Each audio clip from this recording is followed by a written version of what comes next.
On-Ayer is back, everyone, and I'm your host, as always, Ryan Ayers.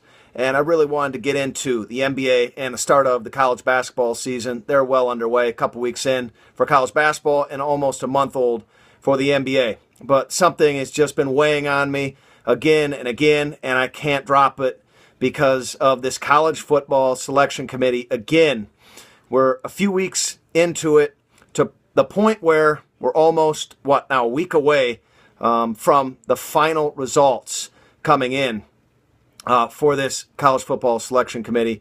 After the conference championship games, we'll know in early December. So the word of the day here on-air is overvaluing. And these selection committee members are overvaluing the Big Ten, in my opinion. I really come off as a Big Ten basher. I get it, but I look at the facts. And the facts are, if you cut out the 2014 bowl season in which Ohio State got in and had a miraculous run, the Big Ten consistently since 2003 has a 500 winning percentage or less in their bowl seasons. That's going on 12 years. Come on now. I mean, I get it. We've talked about this in the past. It's all about politics and college football. Where are all the alumni bases? We're the biggest, and they're in the Big Ten. And you look at the Midwest from Wisconsin, Minnesota, Michigan State, and Ohio State have some of the biggest enrollments. And so what's that turn out? Turns out a lot of alums. And so it really comes down to putting butts in seats. And so who gets screwed? It looks like tonight in the college football selection committee rankings, it's Washington right now. And I dare them. I want to see. We've got number 1, Alabama, number 2, Ohio State.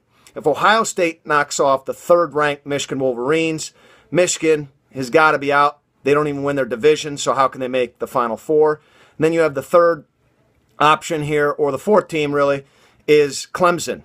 So with Michigan out, who is the selection committee going to select in the coming weeks? It's really going to be, for me, interesting because it gets to a point where if it's just going to be this pro-Big Ten bias / SEC constantly, why even have this college football playoff anymore? Because if Washington gets what they want, a win this weekend, and then it doesn't really matter if they beat USC or Colorado, they're both so highly ranked that a one-loss Washington, I dare the selection committee to leave them out of the college football playoff if that's the way it turns out. Because the only other options then is this overvalued Big Ten, either a 2-loss Penn State team or a 2-loss Wisconsin team.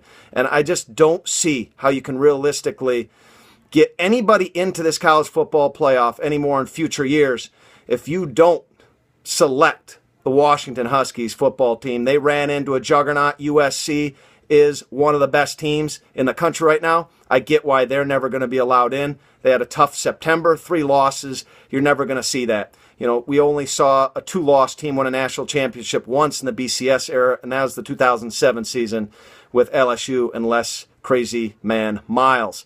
So really, in the coming weeks, we're going to get into this college basketball season. There's some sleeper teams out there like Michigan and Notre Dame from the Midwest, and you're never going to be able to get away from those studs at Kentucky, and obviously a great team. We saw Duke a week ago win in New York City, Madison Square Garden.